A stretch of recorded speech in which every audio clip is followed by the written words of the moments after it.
Assalamualaikum warahmatullahi wabarakatuh. Salam sejahtera untuk kita semua.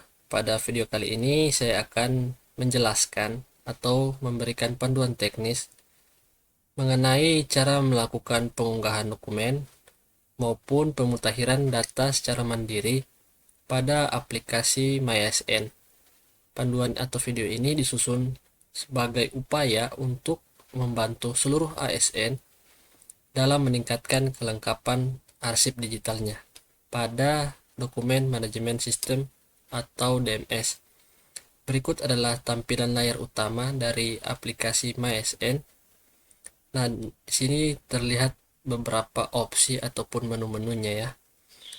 Dan di sini akan muncul nilai atau skor arsip digital kita dan nanti akan dikategorikan apakah sudah lengkap maupun belum lengkap. Baik, tanpa berlama-lama, langsung saja kita mulai.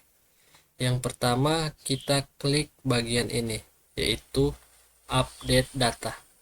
Nah, nanti ini adalah tampilan menu update data. Di sini kita dapat melihat beberapa opsi. Apakah kita ingin merubah yang riwayat ubah profil, jabatan, keluarga, maupun riwayat CPNS atau PNS. Sebelum kita melakukan pemutakhiran data pada beberapa opsi ini, kita pilih dulu unit verifikasi atau verifikatornya. Karena nanti ini adalah unit yang akan memeriksa, memverifikasi, dan memvalidasi apakah data kita telah sesuai ataupun belum sesuai dan ada perubahan.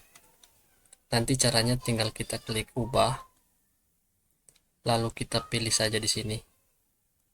Ada beberapa pilihan ya.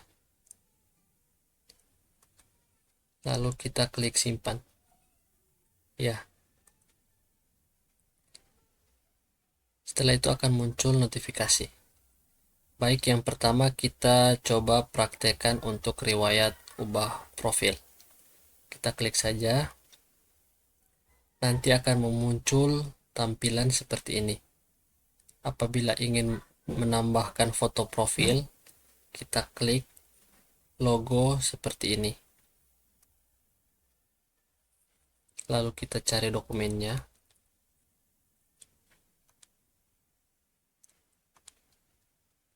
Akan muncul seperti ini. Tinggal kita sesuaikan saja. Lalu kita klik gunakan foto ini. Setelah itu kita masuk ke verifikasi NIK. Berikut adalah contoh yang telah terverifikasi. Apabila belum terverifikasi, kita input dulu atau kita ketik secara manual nomor kartu keluarga yang kita miliki. Setelah itu kita klik tombol verifikasi. Lalu kita klik ya pada pernyataan ini. Kita selanjutnya masuk ke kontak pribadi. Ada beberapa tampilan formulir seperti yang dapat dilihat. Tanda logo bintang ini menunjukkan bahwa formulirnya wajib kita isi dan tidak bisa kita lewati ataupun kosongkan. Sedangkan yang tidak ada logo bintang maka bersifat opsional, tetapi saran saya tetap diisi apabila kita memiliki data tersebut. Caranya yaitu tinggal kita klik saja, lalu kita ketik dan input secara manual. Setelah semuanya terisi, kita klik lagi simpan dan kita pindah ke data pendukung. Nah, ini adalah contoh tampilannya. Ada beberapa formulir yang harus diisi. Untuk agama kita tinggal klik saja yang ini. Kita tinggal pilih agama kita atau yang kita anut. Lokasi kerja, nomor NPWP, nomor TASPEN apabila kita sudah memiliki, nomor BPJS Kesehatan, akta kelahiran, dan seterusnya. Lalu kita klik simpan.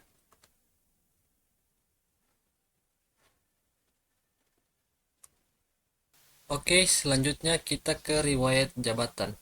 Kita klik logo ini. Berikutnya kita klik tombol tambah riwayat yang ini. Terus nanti akan muncul tampilan seperti berikut. Kemudian kita pilih atau kita cari jenis jabatan. Ada jabatan struktural, fungsional, ataupun pelaksana. Sini sebagai contoh saya pilih yang jabatan pelaksana. Kemudian kita pilih atau cari jenis mutasi. Apakah mutasi jabatan atau mutasi unor. Kemudian kita masukkan atau kita input TMT jabatan sesuai dengan dokumen yang kita miliki. Kemudian kita checklist dulu pertanyaan ini. Apakah jabatan ini merupakan jabatan dengan nomenklatur lama? Iya atau tidak? Nanti disesuaikan saja. Kemudian kita pilih atau kita cari unit organisasi. Kita masukkan nama OPD. Nanti ID unit organisasi akan muncul secara otomatis. Ini TMT pelantikan saya lewati saja karena tidak ada logo bintang merah ini sehingga bersifat opsional. Kemudian kita pilih atau kita cari instansi kerja dan satuan kerja. Lalu kita input nomor SK jabatan kita sesuai dengan nomor SK jabatan yang Anda miliki. Ini sebagai contoh. Jadi saya input hanya begini saja. Kemudian kita pilih atau kita cari nama jabatan.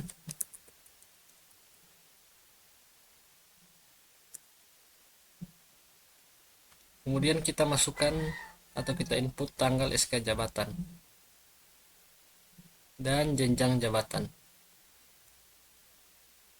Kemudian kita klik tombol selanjutnya dan kita pilih ya. Nah, kemudian akan muncul tampilan upload dokumen. Kita di sini menginput dokumen SK jabatan, surat pelantikan, penugasan, dan SK mutasi. Tetapi yang wajib diinput adalah yang logo bintang merah seperti ini.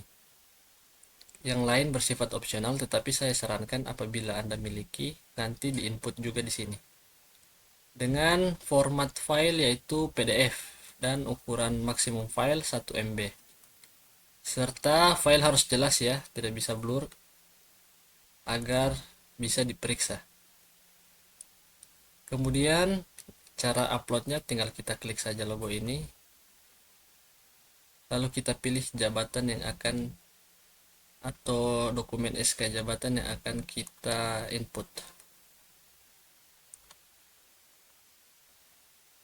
Kemudian kita klik tombol selanjutnya. Lalu kita klik ya. Nah, ini adalah ringkasan. Nanti kalian periksa kembali apakah sudah sesuai atau belum. Jika belum, nanti bisa klik tombol kembali ini. Nanti dokumen SK jabatan juga diperiksa apakah telah sesuai dan filenya tidak blur. Setelah semuanya telah diisi dengan benar, lalu kita checklist pernyataan ini. Lalu nanti tinggal kita klik tombol kirim. Ya. Nanti akan muncul di riwayat pengajuannya. Akan muncul notifikasi ini input berkas. Nanti setelah di approval oleh admin CSN instansi akan muncul profil telah diperbarui untuk bagian notifikasinya. Oke, kemudian kita ke riwayat keluarga. Kita klik saja logo ini. Nanti muncul tampilan seperti ini, di mana riwayat keluarga terdiri dari 3 bagian, orang tua, pasangan, dan anak. Kita mulai terlebih dahulu dari orang tua. Nah, sebelum proses penginputan atau pemutahiran data, riwayat orang tua ini kita isi 2 kali ya. Jadi kita isi satu persatu. Tidak bisa sekaligus. Jadi contohnya kita isi yang bagian ayah dulu, terus kita isi yang bagian ibu. Nah, proses penginputannya akan saya praktekkan seperti ini. Pertama kita klik tombol riwayat dulu. Terus kita pilih status hidup orang tua kita. Apakah sudah meninggal ataupun masih hidup. Apabila sudah meninggal, maka kita masukkan nama orang tua, tanggal lahir, jenis kelamin, dan tanggal meninggal. Setelah itu, kita klik tombol selanjutnya. Nanti masuk ke proses upload dokumen. Jadi dokumen yang diupload ini apabila sudah meninggal, maka akta kematian. Apabila masih hidup, kita pilih dulu status ASN-nya, apakah seorang ASN ataupun bukan. Jika seorang ASN, maka kita upload atau kita input NIP-nya. Kita input di sini NIP-nya. Jika telah selesai, kita klik tombol ini, maka nama orang tua kita akan muncul secara otomatis. Lalu kita klik saja selanjutnya. Nanti kita tidak perlu mengupload dokumen orang tua kita karena akan muncul secara otomatis apabila orang tua kita seorang ASN. Nah, apabila bukan ASN, maka kita harus mengisi atau menginput formulir yang telah disediakan. Ingat bahwa logo bintang merah ini menandakan bahwa formulir ini wajib diisi. Apabila tidak ada logo bintang merah ini, maka bersifat opsional, bisa diisi ataupun dikosongkan. Pertama kita contohkan dulu ya untuk nama orang tua. Kemudian kita isi tanggal lahirnya. Ini sebagai contoh. Kita pilih jenis kelamin, agama, dan status pernikahan. Setelah itu kita klik tombol selanjutnya. Lalu kita upload dokumen kartu keluarga, akta kelahiran, dan pas foto. Usahakan file yang diupload tidak blur, serta dalam bentuk PDF untuk yang kartu keluarga dan akta kelahiran, serta yang pas foto bisa dalam bentuk format yang ini. Nah, maksimum ukuran filenya itu 1 MB ya. Kita praktekkan untuk proses upload dokumen kartu keluarga ini saja. Caranya tinggal kita klik ini, lalu kita pilih dokumennya. Lalu kita klik tombol selanjutnya. Apabila telah sesuai data-datanya dan benar, kita tinggal checklist saja pernyataan ini dan klik tombol kirim. Setelah itu kita upload lagi atau kita input untuk orang tua, khususnya yang ibu, karena yang ayah sudah ini ya. Yang ibu prosesnya sama juga. Baik, berikutnya kita masuk ke riwayat keluarga yang pasangan ini. Kita klik tombol tambah riwayat, kemudian kita pilih posisi pasangan. Ini sebagai contoh saja. Lalu kita checklist status pasangan atau status ASN. Apakah pasangan kita bukan ASN atau ASN? Apabila pasangan kita ASN, maka kita masukkan nih pasangan, lalu kita klik tombol ini. Nanti nama pasangan kita akan muncul secara otomatis di sini. Kemudian kita pilih status pernikahan, apakah menikah atau cerai hidup. Jika menikah, maka kita masukkan nomor akta nikah dan tanggal akta nikah. Apabila cerai hidup, maka kita tambahkan masukkan untuk yang nomor akta cerai dan tanggal akta cerai. Apabila status ASN pasangan kita adalah bukan ASN, maka selanjutnya kita pilih status hidupnya, apakah masih hidup ataupun sudah meninggal. Sini saya contohkan apabila masih hidup. Kemudian kita pilih status pernikahan, apakah menikah ataupun cerai hidup. Sini saya contohkan saja apabila status pernikahannya menikah. Kemudian kita masukkan nama pasangan. Ini hanya sebagai contoh saja ya. Kemudian kita pilih tanggal lahir pasangan kita.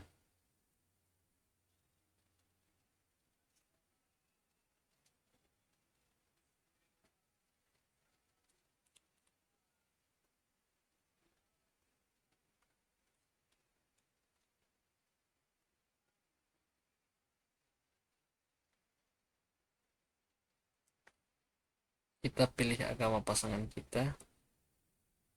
Kita masukkan NIK pasangan kita.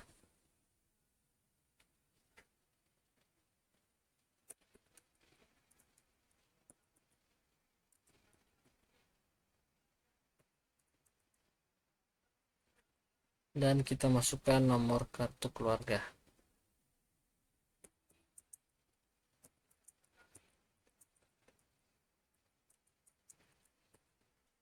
lalu kita klik tombol cari nick. Apabila telah sesuai, kita masukkan nomor akta menikah. Sini contoh saja ya, kita masukkan tanggal akta menikah juga.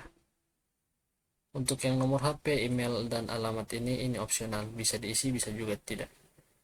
Setelah semuanya telah diisi, kita klik tombol selanjutnya, dan ya, nanti akan muncul tampilan seperti ini. Lalu kita input dokumen akta nikah, surat nikah, atau buku nikah. Ini sebagai contoh saja. Kemudian untuk foto pasangan ini kita upload dalam format PNG ya, dengan resolusi 450 kali 575 pixel, dengan background transparan dan posisi badan condong ke kanan serta memakai pakaian yang rapi. Saya contohkan saja fotonya. Ini contoh pas foto pasangan. Ini background transparan dan pakaian rapi serta badan condong ke kanan. Setelah itu kita klik tombol selanjutnya. Kita periksa data kita yang telah diinput tadi apakah telah sesuai. Apabila telah sesuai, lalu kita checklist pernyataan ini dan kita tinggal klik tombol kirim. Oke, berikutnya kita ke riwayat keluarga bagian yang anak. Kita klik tambah riwayat. Kita pilih pasangan, kita pilih status ASN anak, apakah seorang ASN ataupun bukan ASN. Apabila seorang ASN, kita checklist atau kita klik tombol yang ini, terus kita masukkan NIP anak. Apabila bukan ASN, maka kita input nama anak. Kalau ASN, nanti dia setelah kita input NIP lalu klik tombol ini, maka nama anak, tanggal lahir, jenis kelaminnya akan muncul secara otomatis. Tinggal kita pilih status anak. Jika bukan ASN, maka kita input nama anak dulu, terus jenis kelamin, tanggal lahir, status anak,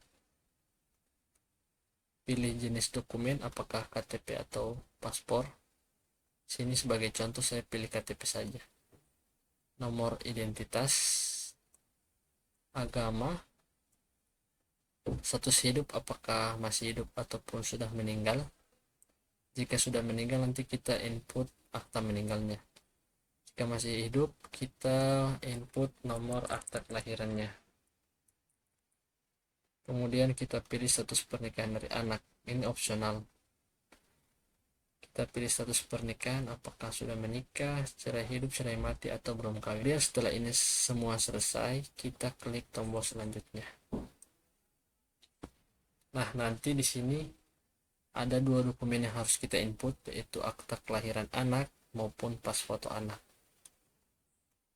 Kita klik tombol yang ini untuk input dokumen akta kelahirannya dan pas foto.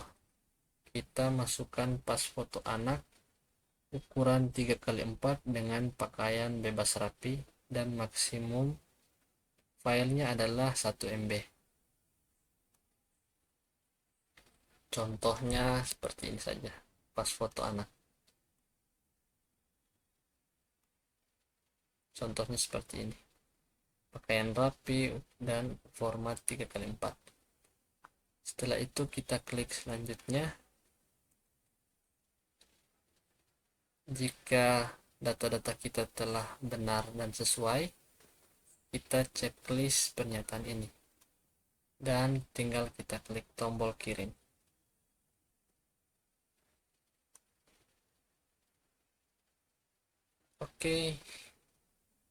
Oke, selanjutnya kita ke riwayat organisasi. Logo ini kita klik, lalu klik tambah riwayat. Akan muncul tampilan seperti ini. Kita masukkan nama organisasi. Saya berikan contoh saja ya.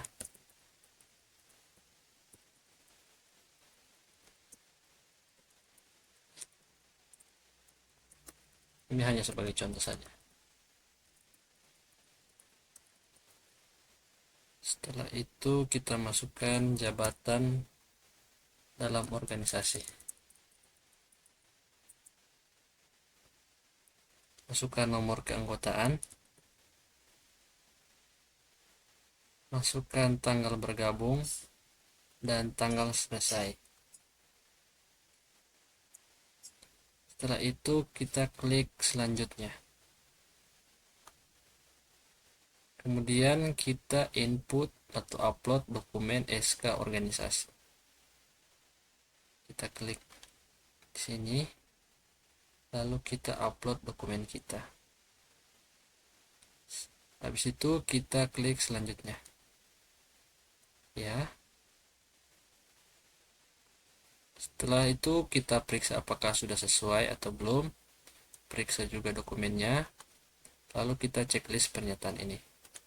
Lalu kita klik kirim. Selanjutnya kita ke riwayat diklat struktural. Ini tinggal kita klik logo seperti ini. Setelah itu kita klik tambah riwayat. Setelah itu nanti akan muncul beberapa formulir kayak begini ya, yang harus kita isi. Saya contohkan dari sini ya, dari nama diklat. Kita klik ini, kita pilih diklat yang akan kita masukkan atau kita input. Saya contohkan misalkan yang ini. Setelah itu masukkan institusi penyelenggaranya, kita ketik ya.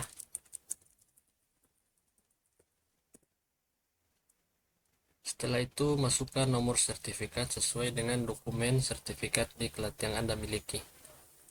Contohnya seperti ini.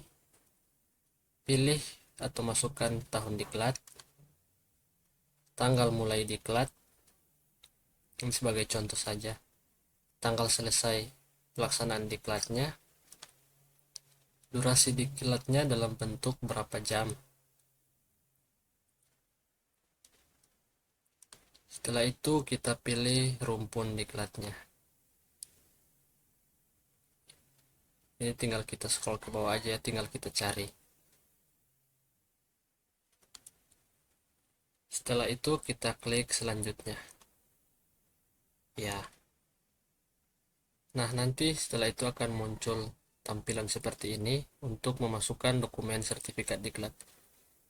Kita tinggal klik aja yang logo seperti ini. Setelah itu kita masukkan dokumen kita dengan catatan filenya dalam bentuk PDF dan maksimal ukuran file 1 MB. Nanti di sini kita bisa cek apakah file kita telah sesuai atau belum. Setelah itu kita klik tombol selanjutnya. Ya. Nah, nanti akan muncul tampilan seperti ini. Silakan diperiksa kembali apakah telah sesuai. Apabila telah sesuai, kita centang pernyataan ini. Lalu kita kirim. Nanti setelah kita kirim, akan muncul di riwayat pengajuan. Apakah sudah diverifikasi atau belum oleh verifikator. Baik, selanjutnya kita masuk ke riwayat profesi. Tinggal kita klik saja. Kita klik tambah riwayat. Nanti akan muncul tampilan seperti ini di layar. Kemudian kita pilih jenis profesi. Ada profesi arsitek, advokat, sampai dengan insinyur. Nanti tinggal kita pilih saja. Di sini saya akan mencontohkan. Saya pilih yang profesi kepamongprajaan. Nanti di sini masukkan nama profesi. Misalkan seperti ini. Letak gelar, apakah gelarnya letaknya di depan ataupun di belakang. Apabila di belakang, masukkan gelarnya. Masukkan nomor sertifikat juga, tanggal terbit sertifikat, sama instansi penyelenggara.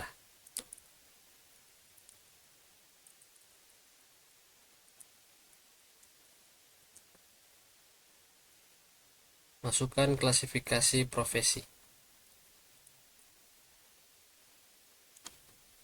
Setelah itu kita tinggal klik tombol selanjutnya ya, dan akan muncul tampilan seperti ini di mana kita harus menginput dokumen sertifikat profesi. Kita klik saja ini, lalu kita pilih dokumen yang akan kita input. Selanjutnya kita klik ya. Nah, apabila sudah muncul tampilan ini, silakan diperiksa dan pastikan datanya sudah sesuai. Setelah telah sesuai, kita checklist pernyataan ini. Lalu tinggal kita klik kirim. Nanti juga akan muncul di riwayat pengajuan apabila kita telah mengajukan riwayat profesi. Oke, berikutnya kita ke riwayat sertifikasi. Kita tinggal klik saja logo ini. Kita klik tambah data. Kita pilih jenis sertifikasi. Ada sertifikasi, kursus, paten haki, atau penulisan ilmiah.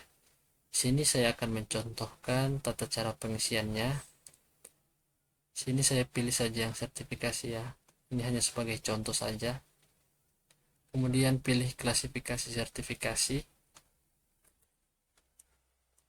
Terus kita masukkan nomor sertifikat sesuai dokumennya. Masa berlaku mulai. Nama sertifikasi. Tanggal sertifikat. Ini kita isi semua sesuai dengan dokumen yang kita miliki. Masa berlaku selesai. Dan lembaga sertifikasi. Kemudian kita klik selanjutnya ya, kita input atau kita upload dokumennya dengan cara klik logo ini, lalu kita cari filenya dan input. Ingat, untuk filenya dalam bentuk format PDF dan maksimum ukuran file adalah 1 MB. Setelah itu kita klik selanjutnya. Kemudian kita periksa kembali apakah telah sesuai atau belum. Apabila belum sesuai, kita bisa klik tombol kembali. Jika telah sesuai, kita centang saja pernyataan ini. Lalu kita klik tombol kirim. Datanya akan langsung muncul ke data utama tanpa perlu menunggu verifikasi.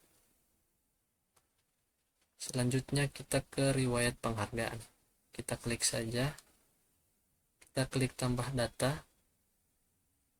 Sini saya akan mencontohkan tata caranya. Pilih skala penghargaan. Sini contoh, saya hanya akan mengisi untuk skala unit kerja. Kemudian pilih kelompok penghargaan dan jenis penghargaan. Saya pilih yang ASN terbaik saja. Kemudian pilih tahun perolehan, input atau masukkan nomor surat keputusan sesuai dokumennya. Kemudian masukkan tanggal surat keputusan, lalu klik selanjutnya. Lalu kita upload dokumennya di sini. Dokumen sertifikat penghargaan. Lalu kita klik selanjutnya, ya. Kita periksa kembali. Jika telah benar, maka kita checklist saja pernyataan ini. Lalu kita klik tombol kirim. Datanya sama juga dengan yang riwayat sertifikasi, di mana riwayat penghargaan ini datanya akan langsung muncul ke data utama tanpa menunggu verifikasi. Untuk riwayat pangkat atau golongan, kita tidak dapat melakukan penginputan maupun pemutahiran data secara mandiri melalui aplikasi MyASN. Oleh karena itu, proses tersebut harus dikoordinasikan dengan OPD Badan Kepegawaian di daerah, karena merekalah yang memiliki akses dan kewenangan untuk melakukan penginputan data riwayat pangkat maupun golongan. Hal yang sama juga berlaku untuk riwayat pendidikan. Pemutakhiran data pada bagian ini harus melalui Badan Kepegawaian, mengingat hanya mereka yang dapat melakukan proses input dan validasi data pendidikan. Sementara itu, untuk riwayat kinerja, kita tidak perlu melakukan penginputan secara manual di MySN. Data pada bagian ini akan terisi otomatis melalui proses pengiriman atau sinkronisasi dari aplikasi e-kinerja maupun Simpek jika di daerah Anda menggunakannya. Dengan catatan bahwa status kinerja tersebut sudah final. Berikut ini adalah contohnya ya apabila sudah terinput dan telah tersinkronisasi melalui e-kinerja. Hal serupa juga berlaku pada riwayat SKP, hanya saja terdapat perbedaan terminologi sesuai regulasi terbaru dalam manajemen ASN. Mulai dari tahun 2022, penyebutannya menggunakan istilah kinerja, sedangkan untuk tahun 2021 ke bawah dan seterusnya masih menggunakan istilah SKP. Oke, selanjutnya kita ke riwayat peninjauan masa kerja, di mana data dari riwayat peninjauan masa kerja ini akan terisi otomatis pada saat kita melakukan kenaikan pangkat maupun layanan yang serupa, sehingga kita tidak perlu melakukan pemutakhiran data secara mandiri ataupun proses input data dengan manual. Selanjutnya untuk yang riwayat angka kredit, ini sama dengan riwayat kinerja, di mana pengisiannya juga akan terisi secara otomatis dengan melakukan sinkronisasi data melalui aplikasi e-kinerja. Nanti di sini apabila telah berhasil diinput datanya atau melakukan sinkronisasi, akan muncul tampilan seperti layaknya yang riwayat kinerja. Akan tetapi kalau untuk yang riwayat angka kredit ini hanya untuk bagi jabatan fungsional. Selanjutnya untuk yang riwayat CLTN maupun riwayat hukuman disiplin, datanya juga akan muncul otomatis setelah proses CLTN dilakukan maupun riwayat hukuman disiplin telah dijatuhkan. Kemudian untuk yang riwayat pindah instansi maupun riwayat CPNS atau PNS, datanya akan diinput oleh admin CSN instansi, sehingga tidak dapat diperbarui secara mandiri. Oke, sekian dari video ini. Semoga dapat membantu Anda dalam melakukan pemutakhiran data secara mandiri melalui aplikasi MySN untuk meningkatkan skor arsip digital. Terima kasih sudah menonton dan sampai jumpa.